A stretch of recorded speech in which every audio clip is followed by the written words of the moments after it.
Hey, yo, what's up, everybody? It's me, Joe Pisapia, and welcome to Fantasy Pros, the home of fantasy sports. It is me, but I am not the only Joe with you today. That's right, we have a great guest for you today. It's the one, the only Joe Baughn from the Fantasy Six-Pack Hour. He's here to talk with us about who's next. That's right, we're going to take a look back at 2020, some of the breakouts, the breakdowns, everything in between, and who are some players in 2021 that we think might fit that same bill. We're also going to go through a little spring training for you, the risers, the fallers. We've got a list. I know everybody loves a list, so we're going to do that, and I'm very excited to not be the solo Joe on the program today. Joe Baughn, welcome to the program, my friend. How are you today? Hey, good. Thanks for having me. I'm doing well. And I got all the kids dropped off. We're good to go. Let's party. That's what you got to do. You got to drop all the kids off so you can have some fun and enjoy yourself a little bit, talk a little baseball. And, you know, I've done it myself for the last decade, so I totally understand exactly what you're going through. It's, it's a lot of chauffeuring. That's what you do. Yes. It's a lot of back and forth, and that's kind of the deal. But you get into at least the mileage thing, okay? You get any, compensation for all the mileage and you're driving back and forth to drop everybody or no? Maybe some congratulations from the wife. There you go. There you go. That counts. Every little bit counts, my friend. So Joe and I are going to go in there and talk about, again, the risers and the fallers, who's next. We're also going to do some mailbag because I know we asked some questions out there this morning, so we're going to try to answer them for you. And we'll play a little get to know me with Joe, too. Because Joe and I have crossed paths many times, but never actually done a show fully together. So this is going to be a first. I promise you I will be gentle, but I want to get to know Joe a little bit, from one Joe to another Joe.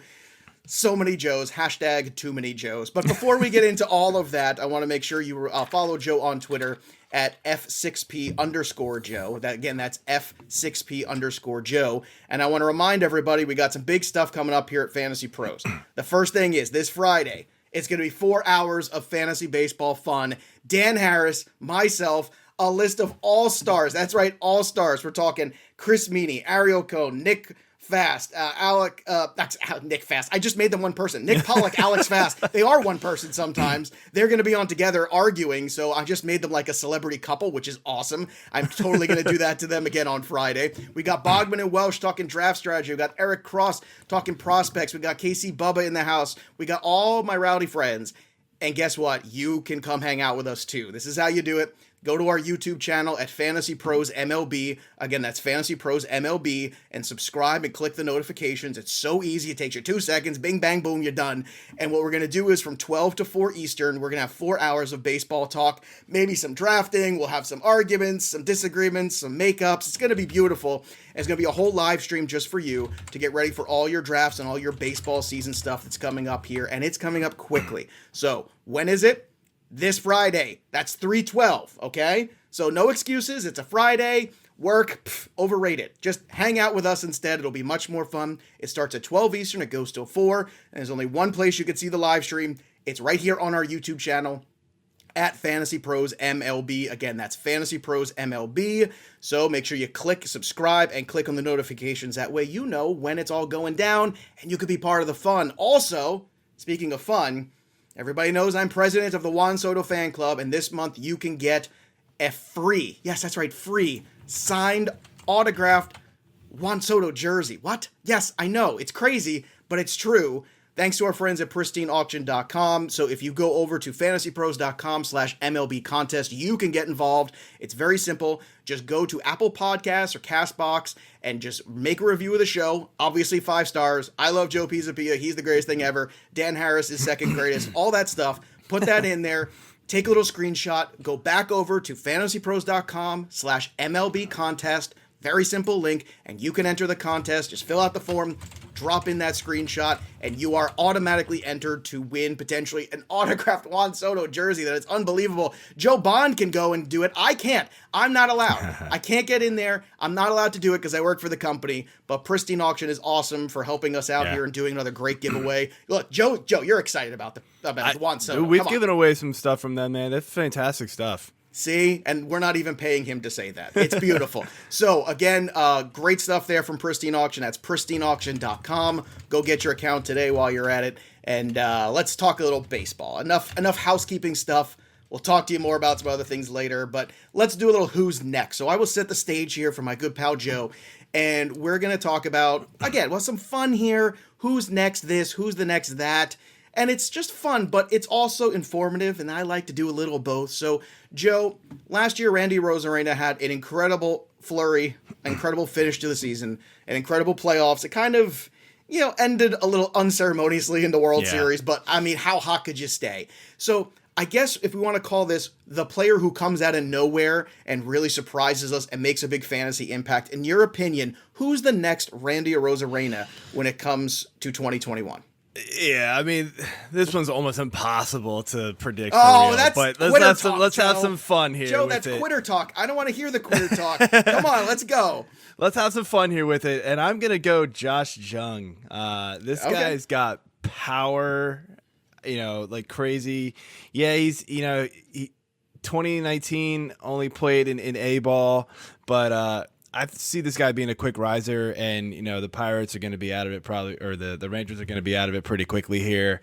So I think they could move him up if he just is on fire in Double A, and maybe even gets a little Triple A action as well. I mean, he hit 18 bombs and 179 plate appearances in A ball. Now, granted, it's A ball, but hey, the guy's got the hit tools. I think he could come up and make a difference potentially this year. Now, you're not the other one I've talked to about Josh Jung, too, because I've talked to the Welsh about him quite a bit, and he kind of agrees with you and with me, too, that there's a good chance you see him. He's one of these guys that could be a quick riser through the minor leagues and make an impact. Plus, there's an opportunity there when you think about it, because, 2 years ago, they had a chance to sign Josh Donaldson. They didn't do it. He ended up going to Minnesota. Everybody thought that would be a good fit, new ballpark, all that stuff. We had a lot of thoughts before 2020 of things that would be good ideas, and that all kind of went by the wayside. But it's funny because I feel like that spot's basically still open. They have flexibility there with the other players they have, and there's a need. I mean, they need more guys in that lineup besides Joey Gallo, so if he can really make that push, I'm with you. And now here's a question for you to follow up. If you were in a deeper redraft, would you be drafting him or just monitoring him and adding him maybe a little early, let's say in June or something like that, if things are going well in AAA, AA? Yeah, it's impossible to draft somebody like Jung because he is potentially not getting called up at all this year. I mean, there is that huge potential there. Well, let's say it's a 14, 15 team league. Let's say it's a deeper league. Is that still on the docket for you at all, or you're still just monitor? Even in something like TGFBI, right, where it's 15 teams, 30 rounds. I'm not drafting him. He's somebody that's going to be on the radar, and if he starts making noise, I might pick him up a couple weeks early, type of thing. Go get him in June. Hopefully, maybe you can sit on him if you got a good team. Now you've got to be able to have the right team to be able to hold these kind of guys for that long potentially, and take the risk that they don't get called up at all. Yeah, so. And every year there's guys who are undrafted that make fantasy impacts. Last year was a little trickier because of the no minor league system and the short season, so there wasn't as much of that, but there will be more of it again this year, so keep an eye out for that. Let's go to number 2 here on the Who's Next. So last year, James Karenchak really stepped forward, young closer, very exciting. People like the strikeout rate, as they should. Now, we're always looking for the who's next. I've got a guy in my mind who I think has the right mentality for this role. He has an outside shot to, I think, get it. Maybe actually the inside shot right now, too. But I want to hear yours first. So give me the guy that you've got on your list who could be the next James Karenchak in 21. I think everybody's probably looking at Trevor Williams from Milwaukee. A couple of guys, though, that I think could do it is Richard Rodriguez. He's probably got the job already, but he's got the stuff. He closed out 2020 very well. But another guy here that I wanted to mention here is Stephen Crichton from Arizona. I know he closed out 2020 pretty well too. They came in and they signed Soria, but they haven't announced who the closer is yet. So Crichton still has the chance to be the guy, and even if he's not right away, I think Soria could easily just stumble and Crichton could come in and get it. Not the elite strikeout rate that you're hoping for. It was only 7.96 K per 9 last season, but he's been up in the 8s and the 9s before, so we could see that bounce back. But the ERA and everything else is good from him, so I like him as the outside shot to come in and be the guy. I like Amir Garrett of the Reds. Yes, I think he's got the right mentality. And this is one of the reasons why I wanted to have Joe on the show. Joe and I spent an hour together on Potapalooza during TGFBI's fundraiser, and we basically had the exact same list of guys that we wanted to talk about for that segment. And I went, we got the same name. We like the same guys. I think this could be a really fun show to do. And kind of, I always think when multiple people who are good analysts in the community are on the same things, it's something you should take notice of in your drafts and your preparation. And Lucas Sims is starting out a little with an injury here in spring. There's a chance Amir Garrett kind of gets this role and just never gives it up again. And it's not because he's better than Sims necessarily, because there's some things when you look at the deeper stats, maybe they're not as good sometimes as what Sims did last year in a small sample, but he has the bulldog mentality. I think that goes a long way.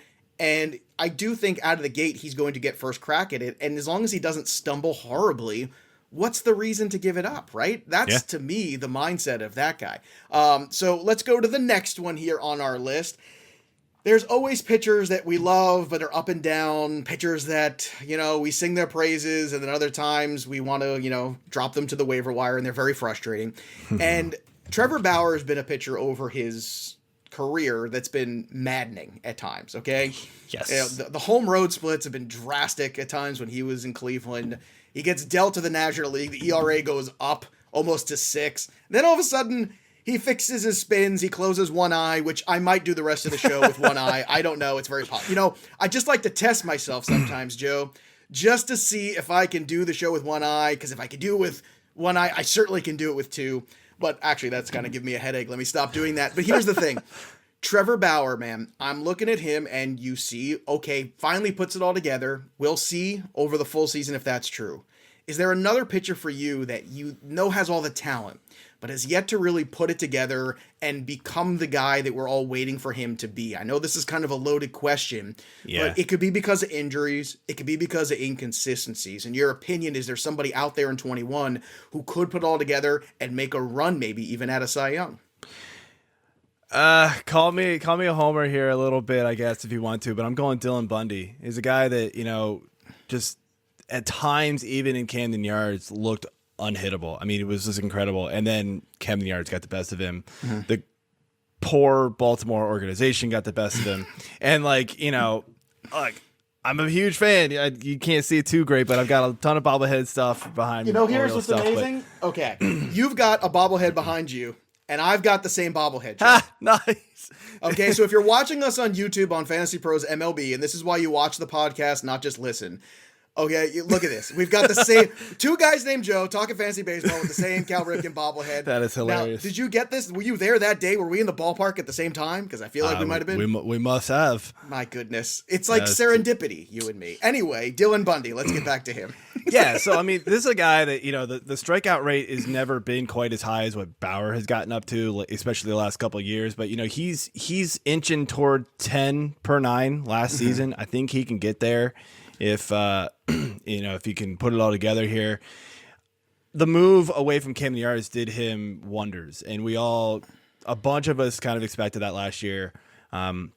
His FIP was lower than his ERA, so that's a good sign. I think he could really put it all together, give him a full season with the Angels, and he's going to be a guy that we're going to be talking about, top 15 pitcher next season, possibly. Wow, that's a big one.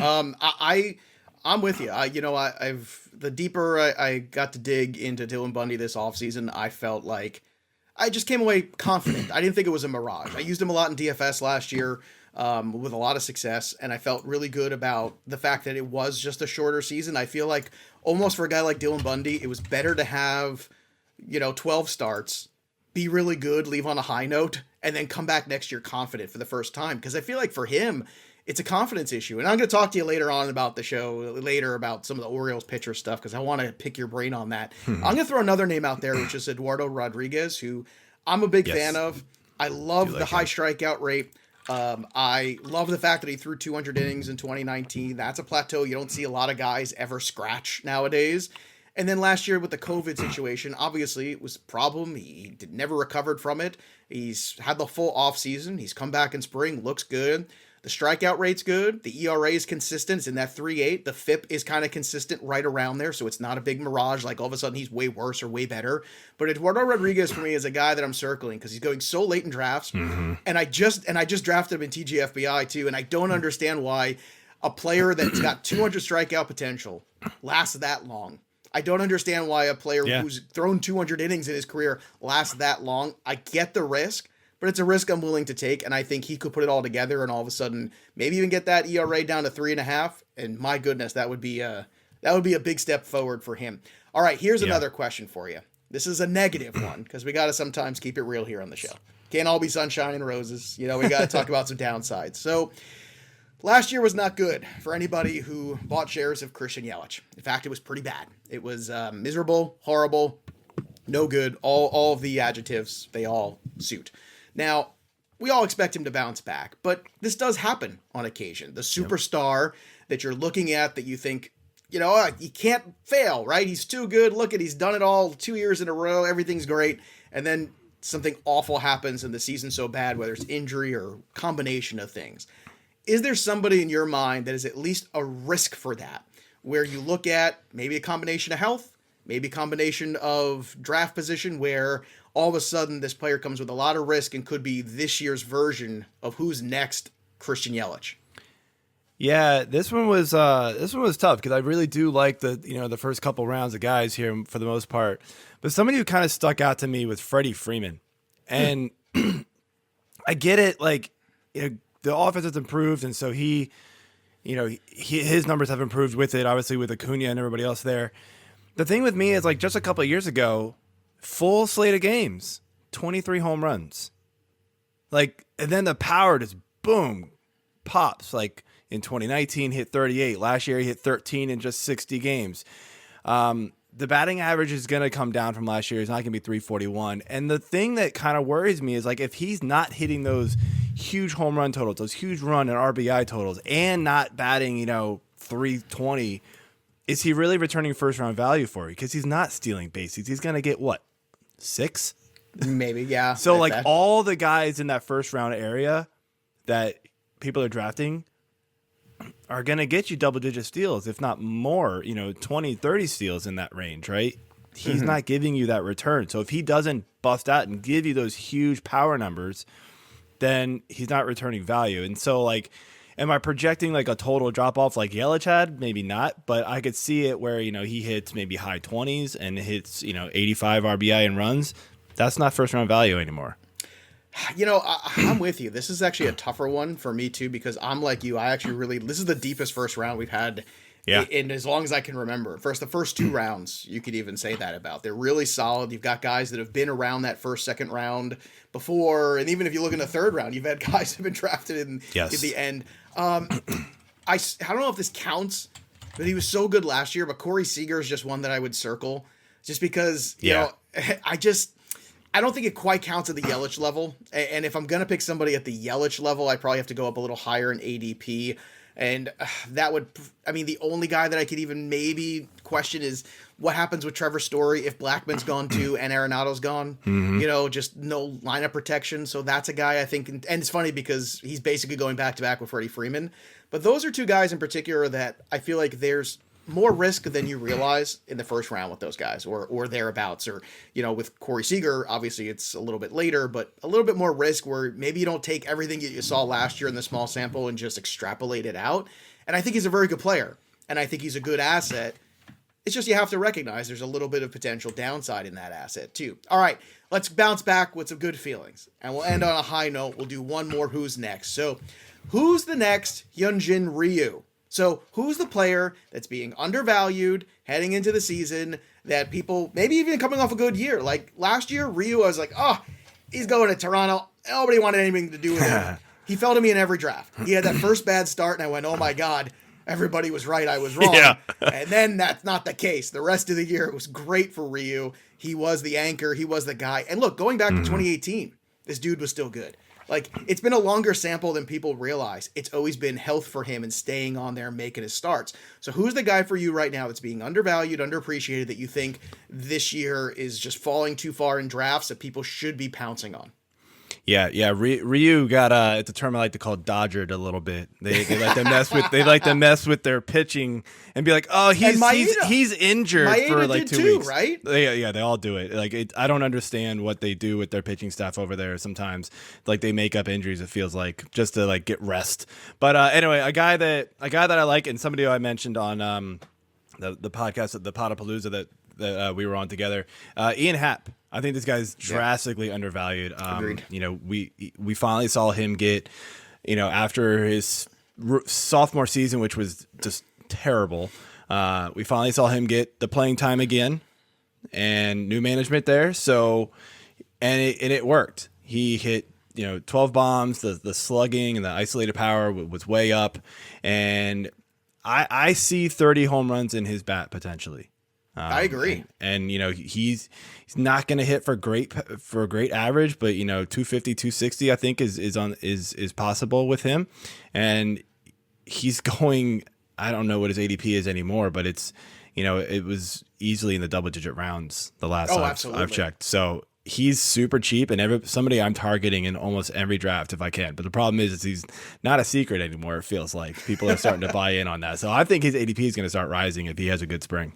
Yeah, I agree with you, man. I think so too. And I don't understand, once again, when you're looking late at picks and you see a guy who's got cheap proven power here, still age for upside, why people seem to want to pass for him on other things. And I don't get that. And, you know, I think we've seen enough now and we have to realize too, it's not that long ago that Ian Happ was a huge prospect for the Cubs. Like, I wonder if it's you know, people have been burned by him before, but it's like, it's a different situation, right?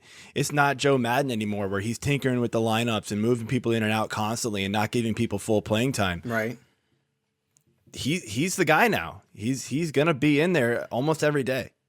Well, it's something funny drastic because happens. You mentioned the Happ thing, and we talked about Ryu, and it's the same kind of thing, right? It's like, right. You know, the little jerking guys around, and then people start to lose confidence. And how many people have been burned with Ryu in the past? Yes. I've been burned with Happ in the past, and I've continued to buy back in because again, if you go back all the way to 2018, he finished with a flurry in September. Again, it was September call-ups. You take it with a grain of salt. 19 was a good season for him, better. You know, things were starting to trend in the right direction. And then last year, you know, tricky, but things started to hold a little bit last year, and that's what you're looking for. And Joe's right. Playing time, very important when it comes to this. For me, it's a name that I promised myself I wasn't going to buy back into, but now I am, and it's Corey Kluber. And it's Corey Kluber because the day after he threw for the Yankees, they signed him. He threw for like 30 teams, I feel like that. Like everybody was there to see Corey Kluber. And the very next day, the team that had the most money to go out there and be aggressive on a pitcher went out there and were aggressive on Corey Kluber. And I think that tells you something. They see something that he is healthy and ready. And Corey Kluber's got multiple Cy Youngs. Corey Kluber's got multiple 200-inning seasons. I don't expect him to be a Cy Young. I don't expect him to be the workhorse of the staff anymore. But the Yankees have had a good track record in the last 20 years of pulling these veteran starters in and getting the most out of them, giving them a lot of run support, giving them that Yankees surrounding, and they've done well. And I thought Kluber was in a good spot last year to bounce back. I think he's at an equally good price this year. So Kluber's that guy for me where I just feel like, you know, he's being undervalued for the body of work that he has, and people are focusing too much on the weird injuries that he's had the last two seasons that have derailed him completely. And how many guys out there right now, when we're looking at the pitching uncertainty, Joe, where nobody built up innings last year, this guy can go 200. We've seen it happen. Him, Charlie Morton. In fact, Charlie Morton kind of fits this list to me too, of the guy that's just, I drafted him in TGFBI. I practice what I preach. Me too. See, it's Joe and I need to either run every team together or never be in a draft together. It'll be a bloodbath if Joe and I are in the same draft. But why did you draft Charlie Morton? Because I know my reasons. So I went later with pitching, but so it was more value and just like I took the not the middle rounds, but like the later early rounds, I guess if you want to say it, like 5, 6, 7, 8 to pick pitching. And you know, I think he's got the pedigree, he's got the strikeout potential. He's on a really good team now. So that league obviously is wins, which kind of gives you a boost for him because I think he could, you know, he's a guy who can go 6. He is. To where I love that we say that like it's a big deal. Do it anymore. Oh my God, he could go 6 innings. Oh my goodness, I'm all hot and bothered. 6 whole innings. It's crazy where we're at. Our standards have gotten so low over the years, Joe. You know, but so you know he can go the 5 2/3, 6 innings and qualify for the win. Where there's just so many guys who don't. Like, yeah, does he have the upside of some of the guys going below him? No, but it's not what I needed at that point. I needed somebody a little bit safer, somebody I can rely on, and he's that guy. Yeah, I've got Kershaw, Gallen, Greinke, and Morton. Those are my 4 in TGFBI. I was in the 1 spot. I'm not sure where you were drafting, but the same 15. thing. Oh, so we were the opposite ends of the spectrum. That's where I'd want to see you. I would want to see you way away from me in a draft. 14 spots. I push you down 10 more if I could. but it's funny because I see the same thing you do. I see strikeout upside. I see a guy that was affected by the stop and start, like a lot of people were. And then by the time the velocity got back up, the guy was lights out in the playoffs. I mean, how good was he in the World Series? I mean, just, I guess, ask Kevin Cash. But I mean, still, you just can't, you can't find that kind of value just floating out there. And he's my SP4, which is crazy. He's my SP4 too. Carrasco, Berrios, Lamet, Morton. Yeah. I mean, so you and I both have Morton as a 4. That's another guy like Ryu that I think people are just writing off, and it was good last year. It wasn't all good. There was some bad, but let's go back to the year before and the year before that. I mean, the guy's been really good for a while. Yeah, he's been phenomenal. And he gets no respect. The old folks like me get no respect, and it's time to give them some respect. All right, we're going to talk about some spring risers and fallers, but before we do, I want to remind everybody about our new multi-user draft feature on our draft simulator. It is amazing. Basically, you can mock with all your friends. You go to the multi-user draft. It's part of the fantasypros.com/draft wizard, and you can enter the names. You send out the link, and then it will automatically kind of put you all in a draft together, and you can mock. You can talk about strategies. You can go through and prepare. It's fun. It's what we do here when we do our mock drafts on the show with Dan Harris and myself and our guests. So it is incredibly fun, incredibly useful. Again, go to fantasypros.com/draft wizard. Use that multi-draft feature. Use the draft wizard. Prep for your drafts. This is draft season. You can run like 6 or 7 drafts. I'm telling you can back out things and picks, go back 3 rounds and redo stuff, and really get an idea of how you want to approach your league, your specifics of that format that you're playing in, and a whole lot more. It is so fun. It's so simple. And I'm telling you, you just go in there and you can click exactly how many of each position you've got, the number of teams, what draft slot you're going from. It really is the most useful tool out there. And I'm a useful tool myself, so I know something about that. So let's go after it. All right, so we did a little who's next. Do you want to do risers or fallers? Let's do risers. Let's keep the positivity. So we'll do a little list here. We'll go back, start at number 5 for you. And it's Andrew Vaughn of the White Sox, a player that I have in my home keeper league. I'm very excited about. I got him for $1 last year. And I hope to have him for a very long time, and I hope he's in that White Sox lineup for a very long time starting this year. So what is it about Andrew Vaughn for you that has him going up there at draft board?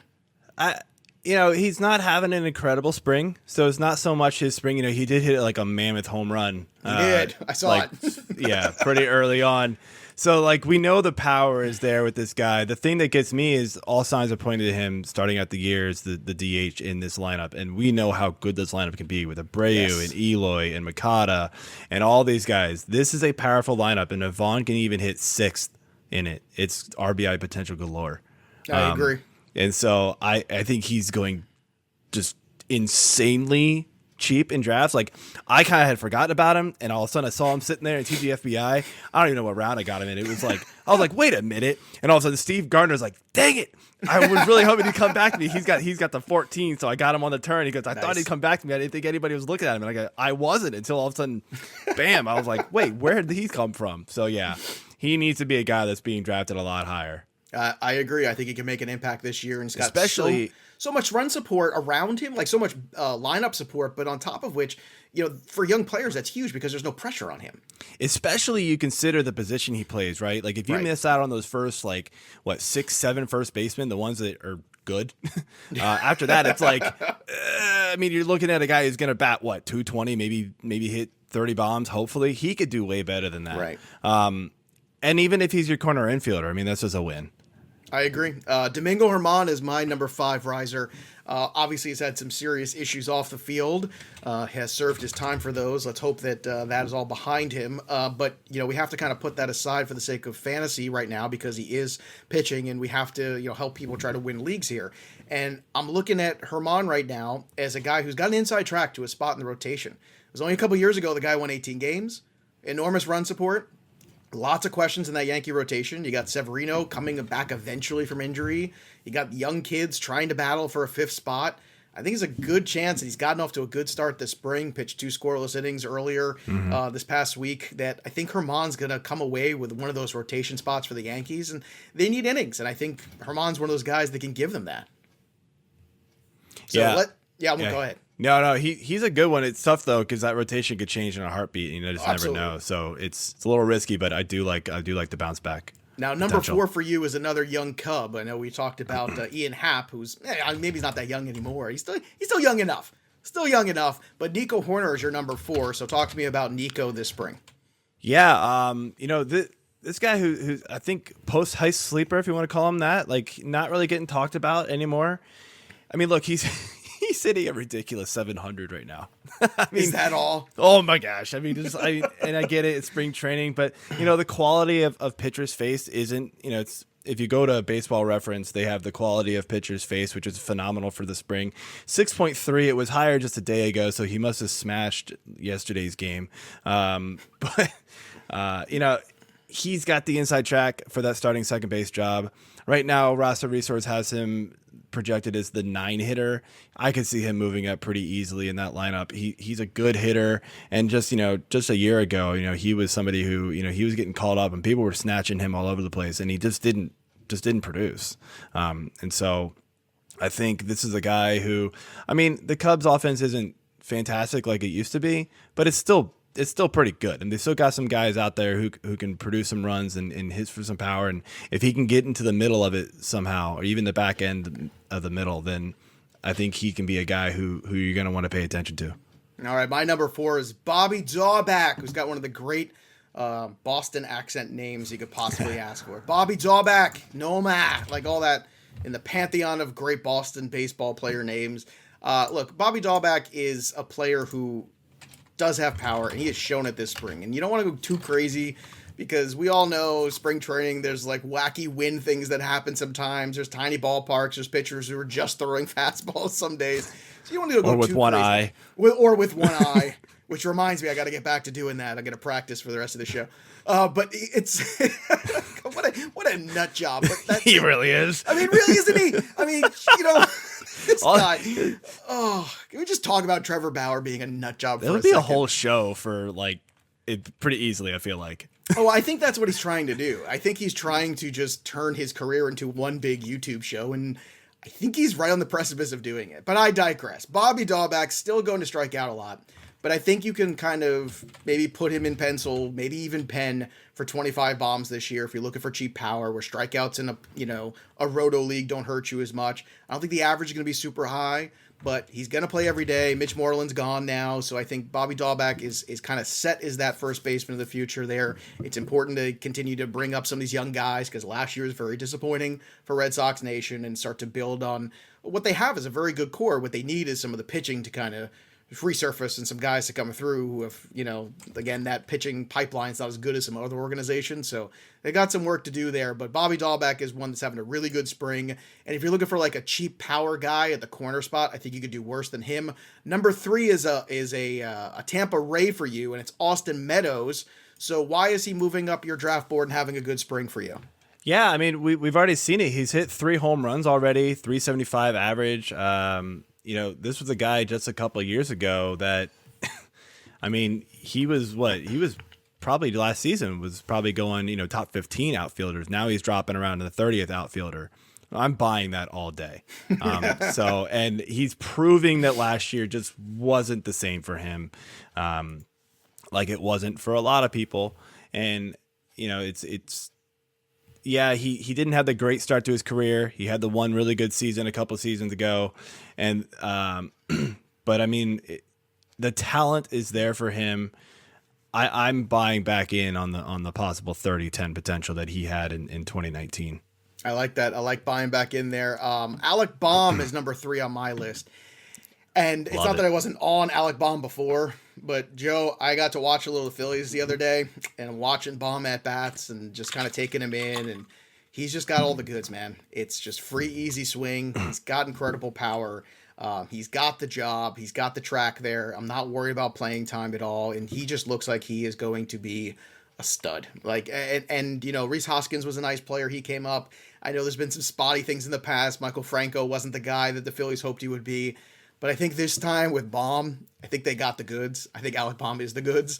And you put him in that little ballpark that is so home run friendly. I think he could hit 30 easily this year and make he could even be like a crazy dark horse for MVP. Probably will never happen. But I'm telling you, I think this kid could be that good. And maybe he's the guy that people don't realize just how good he is. So I would be a little bit more aggressive on Baum. I would go an early round, maybe round and a half if I had to get him, because I do believe he's that good. And everything I've seen in spring, the kid looks so confident, so free, so easy. Who is your number 2 on this list? Because it's a pitcher who is, I don't know. I was going to leave him for dead. I had an argument with my TV host about him just last week. And then this week he went out there and struck out everybody. And it's Madison Bumgarner. So is Bummy back? Because he's not that old, but he's got a ton of miles on him, Joe. I mean, he's got like more tread than most 30-something-year-old guys have got. He's still in his early 30s, but he's got I feel like the mileage of a 37-year-old. Yeah, it is tough. I mean, we've had a week and change of spring training games, so it's hard to get a whole lot of rise and a lot of fall from just spring training, especially early on. These guys, especially pitchers, right? They pitch one inning, he looked awesome. But I mean, this is a guy who you're looking at 2 innings and struck out literally everybody. And you want to talk about opponent quality numbers for spring training? His is an 8 out of 10. That's one of the highest. So like he wasn't facing chumps; he was facing the real deal. So that to me, not that I'm like going out and being like, oh, now I got to draft him, but like, all right, maybe I'll pay a little more attention to Madison Bumgarner than I was in the past, because I'm right there with you. Like I left him for dead. Yeah, he was undraftable, and then he had this 6 strikeout performance, and I go, okay. Now, if he does that another time or two, all of a sudden he becomes a tremendous value, because he is like a free square right now on the pitching board. I mean, I'll tell you, like he did that, and in my TGFBI draft, he got drafted like the next round. Granted, it was round 25, but but still, what a free square, right? 25. Exactly. Even if he's, I don't know, 70, 80% of what he used to be, that's incredible value. The 25th round of a draft. That's nuts. I mean, I did it with Vaughn. Vaughn hit that home run and it got him on the 17 turn. I was like, oh, wait a minute. Vaughn, goal. That's those people who soak that 4-hour window, just so they can watch the game and watch 2 more at-bats of somebody. You got to love those guys. All right, my number 2 is also having a good spring, and I think he needs to, and it's Ramon Laureano. Look, last year, he was really being talked about a lot. This was one of everybody's favorite, like, oh, he's got some power and some speed. He's a great defender. He's never going to come out of the lineup. All of a sudden, he put it together, and then last year, it was not good, okay? We all know it wasn't pretty. So spring doesn't matter a whole lot, except for certain guys. And I think this is a player for me personally where I think it does matter, and he's been pretty good. And I think it's something that I draft. Again, I practice what I preach. I just drafted him in TGFBI as my 4th outfielder. And I think you could do a lot worse as your 4th outfielder, because if he gets back to even close to, even if he's a 15-10 guy, awesome. Like that is really helpful in roto leagues. And I think that it's one of the springs to keep monitoring, because if it continues to go well, that bodes well for taking 2020 and just kind of crumpling it up and throwing it out the window. Your number 1 guy who is rising, it's a guy who's actually got a new home, and it's Jake Odorizzi of the now Houston Astros. So Odorizzi is, a major league pitcher.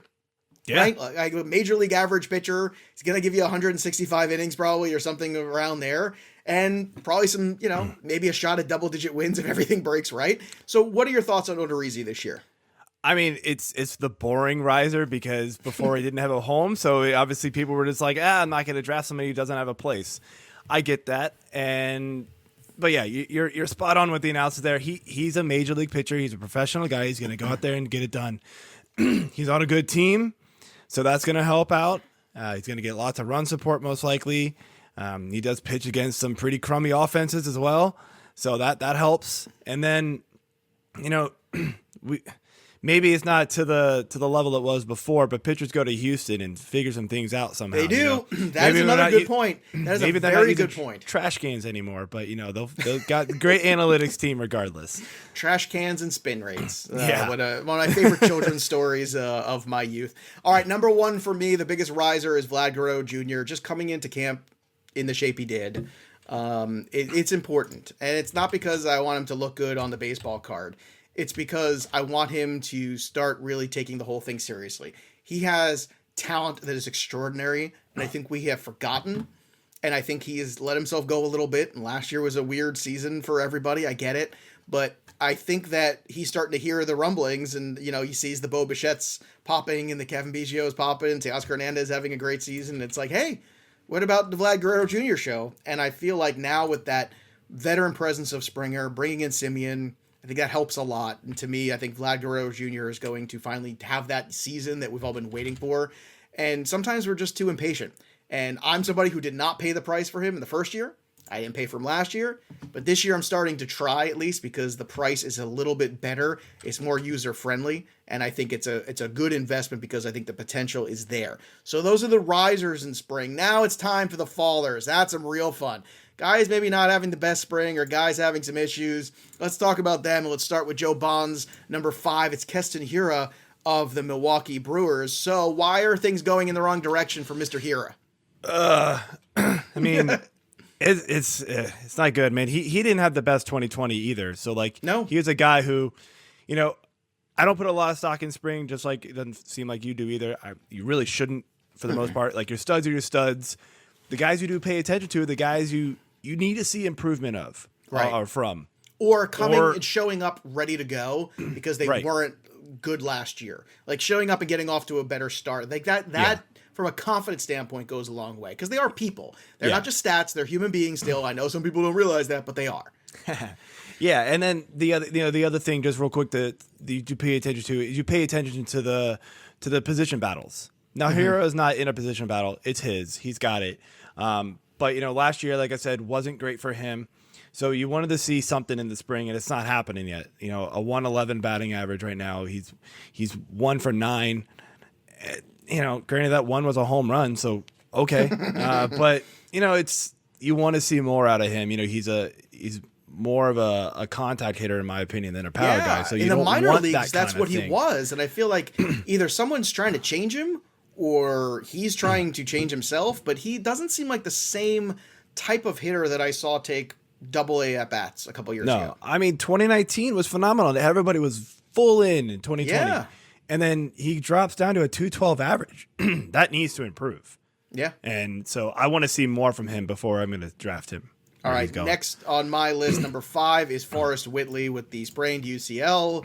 Look, some of these are just going to be injury related. Okay. It's over. Forget the second opinions. Forget all this stuff. Just take them off your board. Just do it. Just stop. Yeah. Please. I know we've been waiting to make fetch happen forever with him. It's never going to happen. Just leave it alone. So no Forrest Whitley. Take him off the board. You know why. Stop waiting. Stop saying, well, maybe I can get a value on him 5 rounds later. No, you can't, because he's just not going to pitch. He's gone. Just cut the cord. Max Scherzer. Now, this is a big one. So why is he falling for you? He's your number 4 on this list. And this is a big name. This is probably the biggest name that we're going to discuss in these groupings of spring training guys. So what do you see that is informing this selection here? It's a lot of things all combined. So we've got, recent injury history with him. The last couple of years, it's like necks and whatever, right? Ankles, And so last year we saw this really, hit hard. He was not a very good pitcher last year. The strikeouts are amazing, but everything else was just meh for him. I think they talked about, what was it, an ankle injury early on this year, or was it a calf or something with his leg, ankle area? I'm totally blanking on that for some reason, but he's like, oh, it's okay. But then he goes out in 1.2 innings, has a 10.8 ERA. Right. Not great, guys. He got 2 strikeouts, but where his draft stock is right now, I know it's lower than it's been ever. I still am passing on him just because I would rather I'm have terrified. Yu Darvish, right? Would you rather have Yu Darvish than Scherzer? Yeah, I think Darvish is going way earlier than Scherzer, but I'm trying to go with the guys. I don't know, way. I wouldn't say way from what I've seen. Like, yeah, it's Lucas maybe a half. Giolito. At that point, half a round. I would rather have Lucas. Early. Yep. I would rather have Lucas Giolito than Absolutely. him. Yeah. I mean, there's better ways to go. I put Max and like Kershaw in the same, territory now. Like, I just don't want to deal with that. There's already so much injury risk with especially pitchers, and those early guys. I want somebody who's been more healthy lately than the other side. Fair. That's fair. That's where I'm going with Max here. I know it's a big name, but I'm passing on him, and it makes sense. blows it away the next couple starts, maybe I'll change my mind. But right now, early on, he's going in the opposite direction. Again, another guy with a ton of mileage on him. Just throwing that out there, everybody, between regular season, postseason, all that stuff in his career. All right, my number 4 is Miguel Sano, who, you know, we talk about all the Twins. We still talk even about Byron Buxton, but I feel like nobody talks about Sano anymore. And I think he's going to turn into a pumpkin soon. I really do. I think Minnesota's looking at this, and I see Kirilloff grabbing a first baseman's mitt and taking some ground balls at first base. I'm thinking to myself, well, Sano can't play DH, and you don't want him at third. And if he doesn't hit enough, you don't want him at first. I mean, he just, again, this spring, he's striking out a ton already.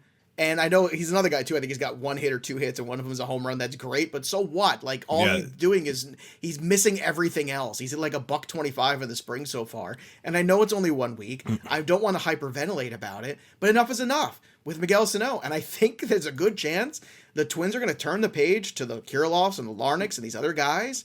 And he's going to be odd man out. And it would not shock me if Miguel Sano was somewhere else. And he's not going to be on my fantasy team, I can tell you that.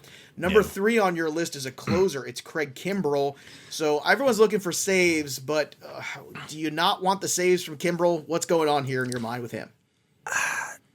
You know, he's been going in the wrong direction for the last couple of seasons. He has. And people just seem to keep buying into it, going, oh, he'll bounce back. I did it 2 years ago. Never again. You know, but like, you kind of think like he has these stretches, and he had like a small stretch last year at the very end where he was just like lights out. And I was like, okay, he's back. Well, maybe not so much. I don't know if he's messing with something this spring, but in his first appearance, 4 runs allowed, only 1 strikeout. I mean, we're looking at a 36 ERA. That looks awful. Granted, 1 inning, but come on, you're a professional baseball player. You're like one of the. Just 2-3 years ago, you were one of the top closers in the game. You can't go out there in spring training and allow 4 runs in 1 inning. That's just not something that I'm gonna want to see from somebody who is going around other closers who I'd much rather take a chance on.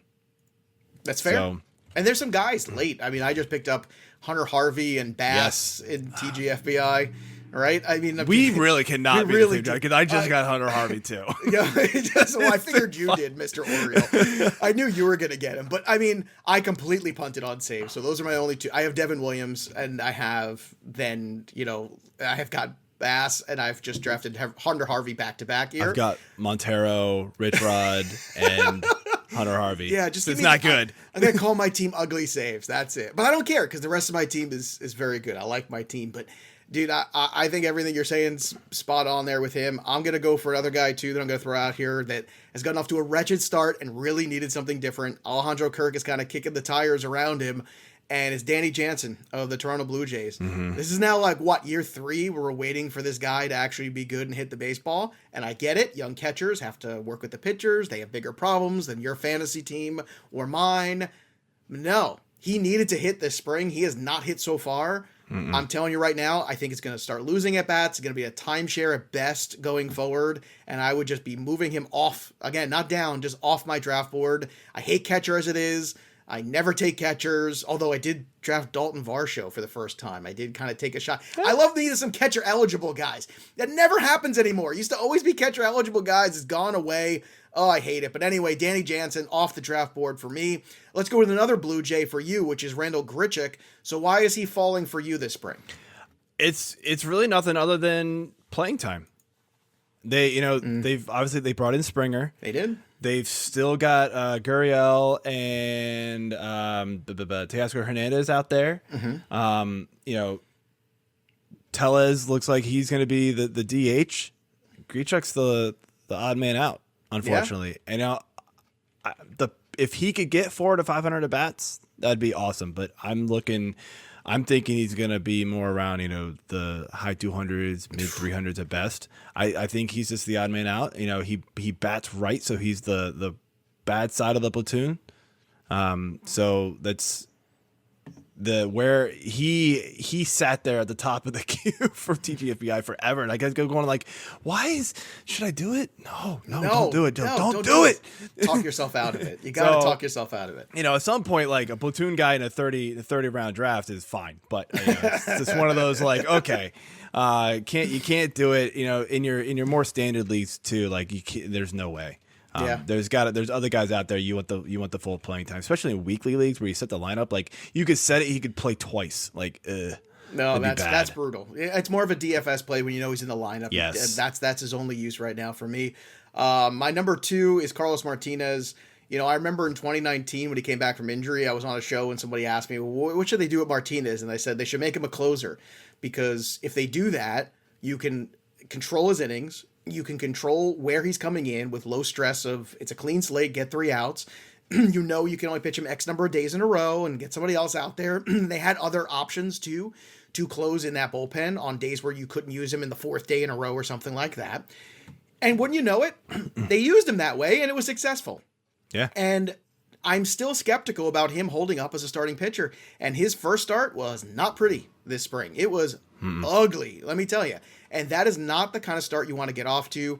They need more starting pitching for this Cardinal team. Flaherty's great. The rest of it is a big question for me, and that includes Wainwright. So Martinez not looking good right now. I'm moving him down the board. I'm not trying to take too much out of the first start, but this is a player that needed to do more, I think, this spring to make me feel better about him. And it's odd that you've got a guy that we just talked about earlier last week. Mike Curl and I were talking about Kevin Biggio being a player that we were not feeling so great about, didn't like the draft stock, thought he was overrated, and you've got him as a faller. So that's now 3 people talking to you here on the Fantasy Pro Show about Kevin Biggio. I actually wrote about him in one of my articles too, as somebody who I'm not really interested in. Look, is Biggio a good MLB player? Yes. Is he a good fantasy player? I'm not sure yet. He's just a guy. That's exactly it. And he's got the name recognition of the Biggio, so everybody in their 30s and 40s who grew up watching him, they like, oh, well, we remember Craig Biggio, he was great, and Kevin Biggio is going to be just as good. Well, maybe not. I think what happened is he came up in 2019 and kind of surprised people, right? Right. 100 games, 16 and 14. That's pretty dang good. Yeah, it's very good. Last year, also pretty good. 8 and 6 in 56. But here's the thing, you extrapolate that out. Projections are around the 2010, 2012, 2015 for home run steals range. That's just a guy.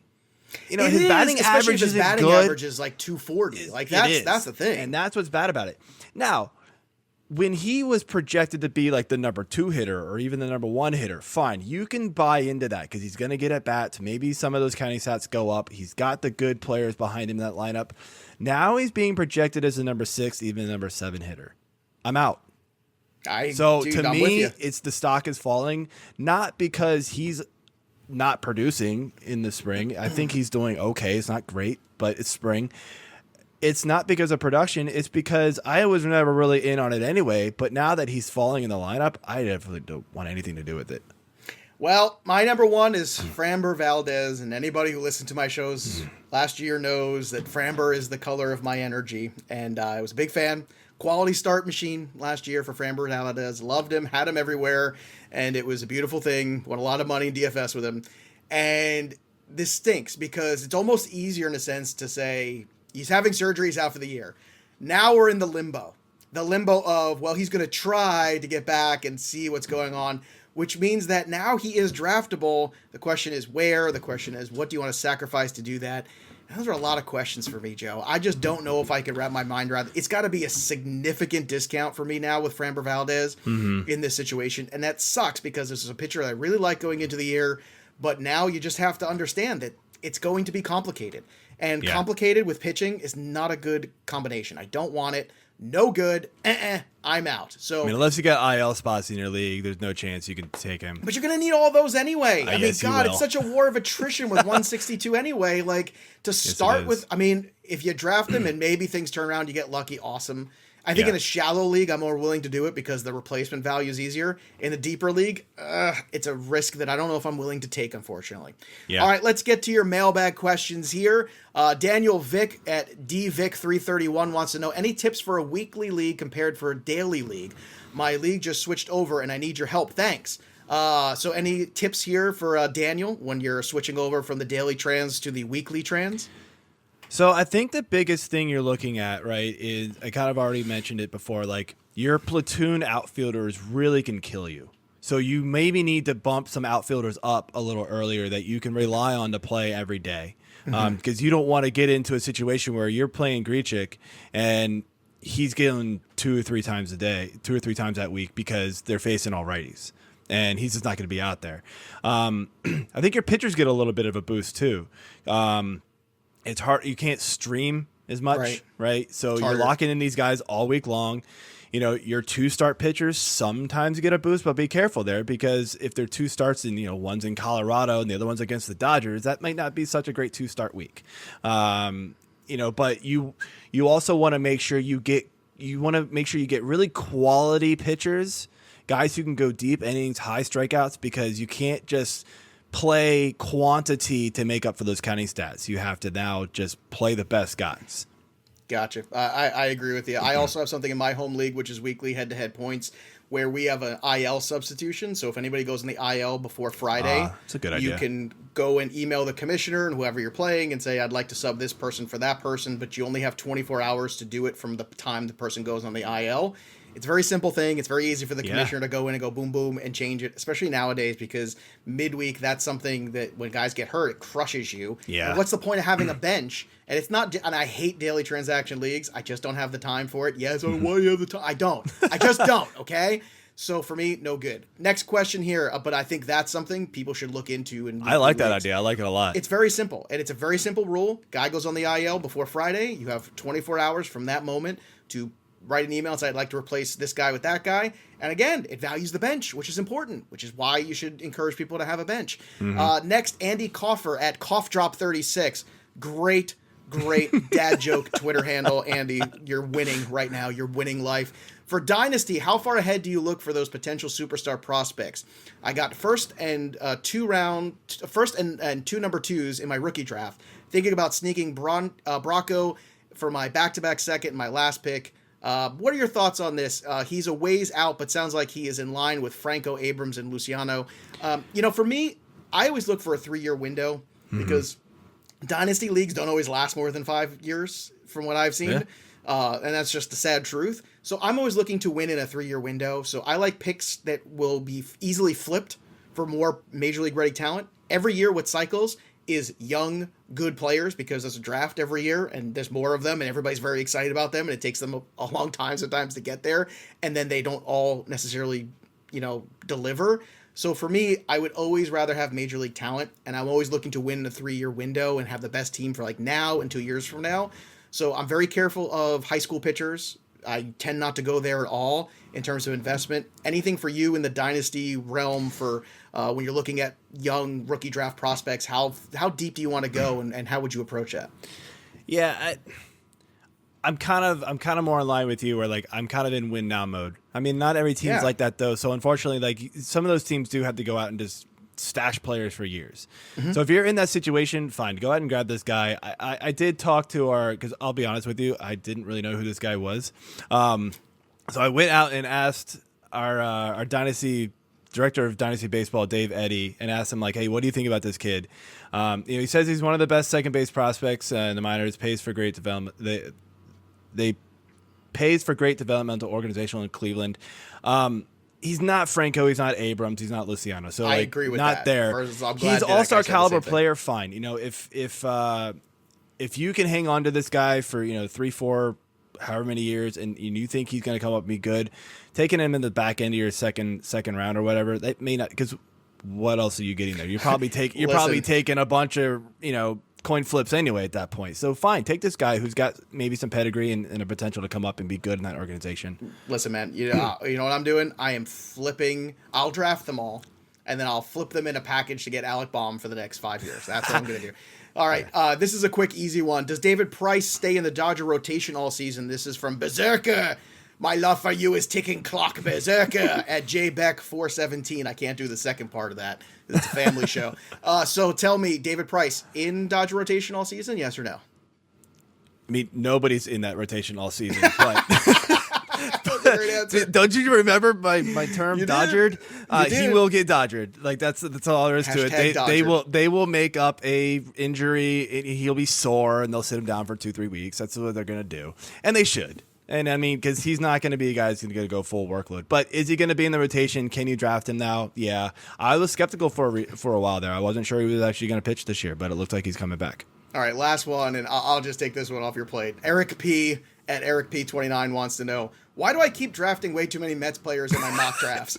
Eric, Eric, as a self-loathing Met fan, and I see in your Twitter handle you're wearing Mets garb, so you are like me. You are one of the forgotten. Listen, I understand you are right to feel awkward about this, and I'm telling you right now, it's okay. I want to hug you like Robin Williams hugged Matt Damon in Good Will Hunting and just tell you everything's going to be okay.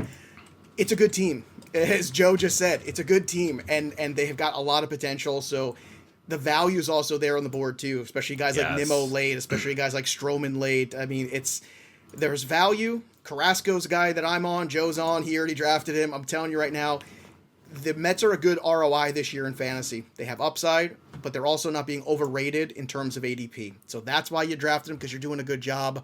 And I know, as a Met fan, you feel dirty about this, but it's just the truth. So let's play a little game here to close things out. Last couple minutes. I know we're at the hour. It's going to be fun. So it's a little get to know me with my new friend, Joe.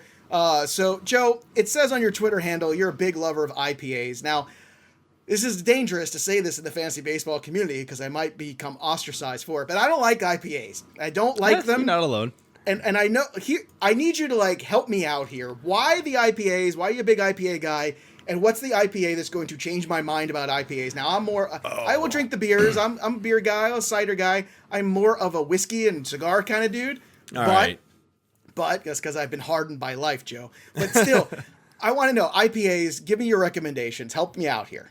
All right. So to me, I don't know. I graduated into them, college, you're drinking Miller Lite, and then after that, it was like, oh, Heineken's. Okay, that's a different flavor. I'll still drink a good MGD now and again. And then, let me tell you, every summer. Then I get into fat tires, a little bit harder, a little bit heavier. And then, I don't know, one day somebody was like, here, try this. And I was like, what is this? And it was a Heavy Seas Loose Cannon. And I was like, wow, that's pretty good. And they were like, yeah, that's got 8.5%. And I was like, what? I was like, so I could drink 3 of these and be done. Yeah, all right. Sold. No, I don't know. I just like the flavor of them. Some of them are real harsh, real bitter. They all taste like they've gone bad to me. So I've gotten more into the hazy IPAs. Okay. There are some that have, kind of fruit notes into them too. Those are really good. The ones that I've really gotten into lately, it's a New York brewery. It's called Other Half. They sell some phenomenal hazy double IPAs. Now that's close to me, so I gotta go check out the Bottle King. They got real good stuff up there. So there's some other stuff in that around the New York area. I think it's either Connecticut or it might be totally off here, but there's a Treehouse brewery that's up there. I know one of my friends goes up to Connecticut to visit his wife's family, and he always comes back with Treehouse brewery stuff. They've got really good stuff. I haven't been able to try it yet, unfortunately, but he just raves about it. I like to hang out and drink at a Treehouse with my friends. That seems like the ultimate. I should make a Treehouse for all my friends to come over. We could draft and drink beer in it. That sounds great.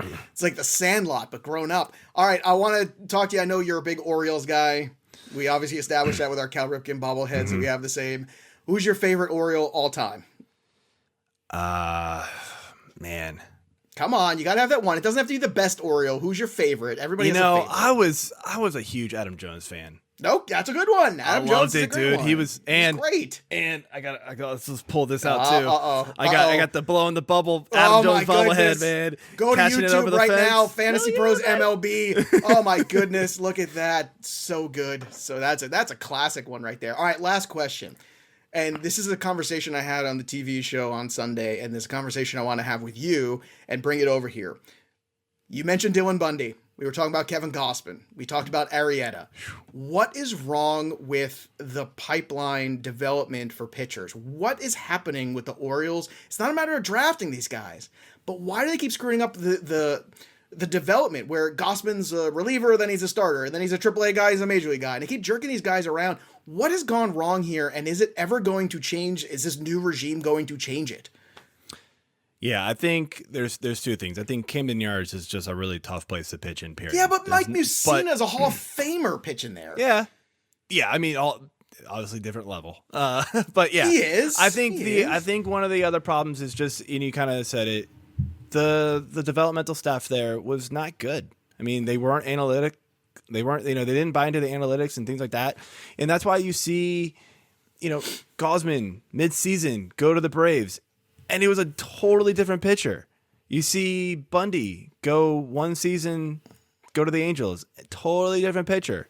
These guys are going, and they're getting more into the analytics, and the coaching staff.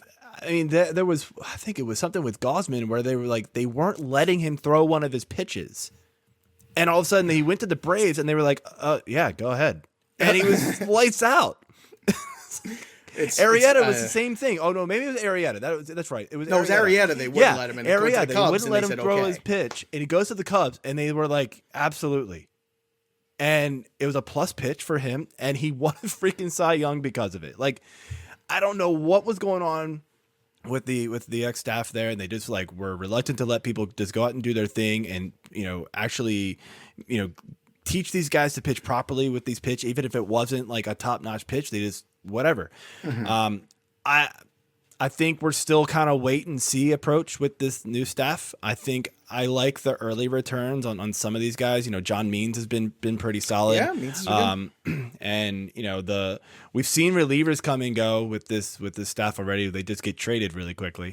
But it's true. We've got some guys in the pipeline that are supposed to be pretty good. So I think within a year or two, we're going to find out pretty quickly if this developmental staff is going to be the real deal. All the Hunter Harvey shares. The Hunter Harvey shares, Joey. All right. You can follow him over on Twitter at F6P_Joe and check out fantasy6pack.net. He's the host of the Fantasy Six Pack Hour, so go check that out. He's a 2-time top 5 ranker here at Fantasy Pros. All around good dude who knows his baseball, knows his stuff, and has some pretty good bobbleheads too. Again, you need to go check him out. Like I said, Fantasy Pros MLB is where you can check out all these shows. And ironically enough, once you subscribe there, when you go look at all the Adam Jones one was amazing, by the way. Go check out the Adam Jones bobblehead at the end of the show. If you were listening on a pod, go over to YouTube, check it out. And while you're there, subscribe to the channel. We're going to be doing leading off every single day, Dan Harris and myself, 5 days a week. But also we got that Fantasy Baseball Fest on Friday, 12 to 4 Eastern. You're going to want to be a part of that. I want to thank our friends at pristineauction.com too for that Juan Soto jersey giveaway we got going on. Just a reminder, go to fantasypros.com/MLB contest to get involved with that. That'll do it for us, but the story of the game goes on from one Joe to another Joe. We'll see you next time, kids. Thanks for tuning in to the Fantasy Pros YouTube channel. Don't forget to check out our featured videos. And while you're at it, make sure to follow us on Instagram, Facebook, and Twitter at Fantasy Pros, so you can get the latest news and updates to give you the edge you need in your fantasy league.